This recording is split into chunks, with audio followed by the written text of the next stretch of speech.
সম্মানিত সভাপতি ও উপস্থিত সুধীবৃন্দ, ইহার চেয়ে হতেম যদি অনেক কিছুই তো হতে ইচ্ছে করে, কিন্তু বাবার অত্যাচারে কি কোনো কিছু করার বা হওয়ার সত্যিই জো আছে? এই তো কদিন আগে বাসার সবাই মিলে নাটক দেখতে বসেছে।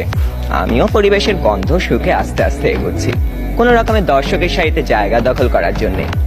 অমনি বাবা গুরুগম্ভীর কণ্ঠে আদেশ জারি করলেন, দুদিন পরে তোমার পরীক্ষা, এখন তোমার এসব নাটক ফাটক দেখা চলবে না। কি আর করা, দরজার চৌকাঠ থেকেই ফিরে যেতে হলো। যেতে যেতেই শুনতে পেলাম নাটকের ছেলেটি তার বাবাকে বলছে, আমি এবার পরীক্ষা দেব না। ইস, আমি যদি এমন করে বলতে পারতাম, এই নাটকের ছেলেটির মতো হতাম। কিন্তু এ তো শুধু নাটকেই সম্ভব। আবার স্কুলের কথাই ধরুন না কেন, সব সময় পরীক্ষা লেগেই আছে। ক্লাস টেস্ট, সাপ্তাহিক, মাসিক, টার্ম, এবং আমাদের স্কুলে আরো একটি পরীক্ষা আছে, পপ টেস্ট।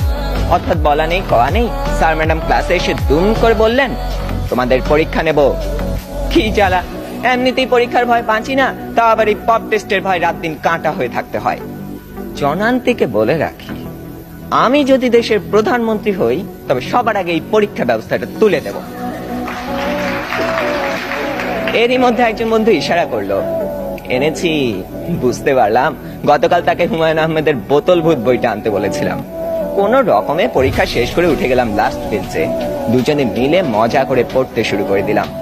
গল্পে আছে হুমায়ুন ভূত পুষে, তাও আবার বোতলে করে পকেটে রাখে। সে ভূতের খাবার চাঁদের আলো। ক্লাসের একজন যখন একথা বলে দিল, তখন অঙ্ক স্যার বোতলটা নিয়ে ভূতটাকে এক ঢোকে পেটের ভিতর চালান করে দিলেন। অমনি স্যারের পেটের ভিতর গুড়গুড় শব্দ উঠতে শুরু করলো, আর তিনি হেঁচকি তুলতে লাগলেন। দম পাটিয়ে হাসতে যাব, হঠাৎ কানে টান পড়তেই শটান দাঁড়িয়ে গেলাম।